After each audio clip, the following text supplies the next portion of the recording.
Today we're going to be working on the iris stitch. As you can see, I have a couple different swatches going. That's because one swatch uses weight 3 yarn right here, and this swatch uses weight 4 yarn. I prefer this stitch for a lighter weight yarn, like the white yarn over here, because I think it's a nice lacy stitch and the lighter yarn serves it well. But I'm going to teach you with the weight 4 yarn because it's easier to see. This is a really easy stitch in that it is very repetitive. It does involve skipping stitches and working into chain 1 spaces. So if you're familiar with all that, you'll be good to go, and if not, I'll show you how. To get started, chain any multiple of 4 plus 3. To start row 1, you're going to work your first stitch into the 5th chain from hook. And in that 5th chain from hook, you're going to work 2 double crochets. So there's the first double crochet. We're going to work 1 more double crochet. Now chain 1, and then into that same chain that you just worked 2 double crochets, you're going to work 2 more double crochets into that chain. So into that one chain, you are working 2 double crochet, chain 1, 2 double crochet. Now you're going to skip the next 3 chains, and into that 4th chain, you're going to repeat what we just did. So into that 4th chain, you're working 2 double crochet, chain 1, 2 double crochet, all into that same chain. So there's 2 double crochet, chain 1, and now 2 more double crochet.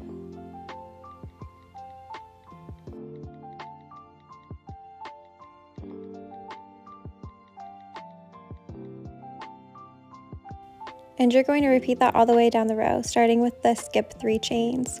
So again, we're going to skip the next 3 chains, and into that 4th chain, we're going to work our 2 double crochet, chain 1, 2 double crochet. And you'll repeat that until 2 chains remain.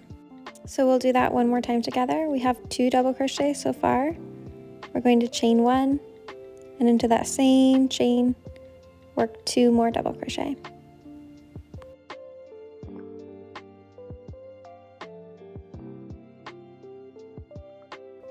And now you'll skip 3 chains and do it again. I'm going to skip ahead to the end of the row to show you how to end the row and move on to row 2. So when you find yourself at the end of the row with 2 chains remaining, you're going to skip 1 chain and double crochet into that last chain. And that is the end of row 1. This is what it should be looking like. And then you're going to chain 3 and turn. Moving into row 2, this is going to be a lot like row 1, and this is going to be the row that you're going to repeat as many times as you would like until you finish your project.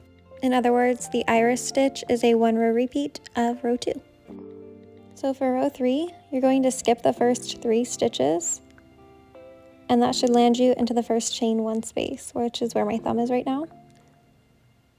And then you're going to work into that chain 1 space right here.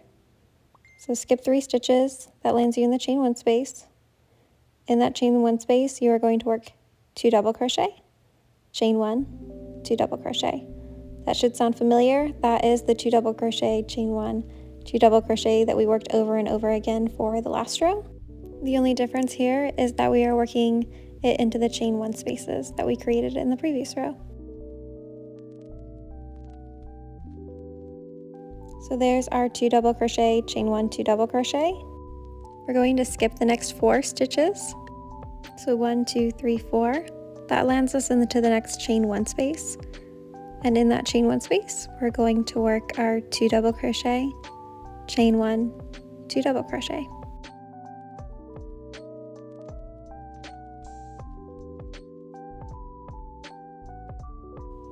So there's our 2 double crochet. Going to chain 1, and into that same chain 1 space that we just worked the previous 2 double crochet, you're going to work 2 more double crochet. So this pattern is really simple. You're just working 2 double crochet, chain 1, 2 double crochet into each chain 1 space.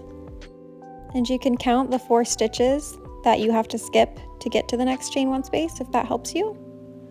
or you can ignore that and just see each chain 1 space and work your 2 double crochet, chain 1, 2 double crochet into each chain 1 space. That's what you're going to repeat all the way across. So I'm going to skip ahead to the end of this row where I can show you how to end row 2. When you reach the end and have 3 stitches remaining, you're going to skip 2 stitches and double crochet into that last stitch. Remember that our turning chain counted as a double crochet, so what you're actually working into here is that turning chain. And then you'll chain 3 and turn and repeat row 2. Repeat row 2 as many times as you would like until your project reaches your desired length. Thank you so much for stitching along with me. If you found this video helpful, please like it and subscribe. I release new tutorials every week. You can also find me on TikTok at modern_made_. I have a blog with free crochet and knitting resources and free patterns. That's modernmade.net, and all my patterns are for sale on Etsy. That's Modern Made Shop.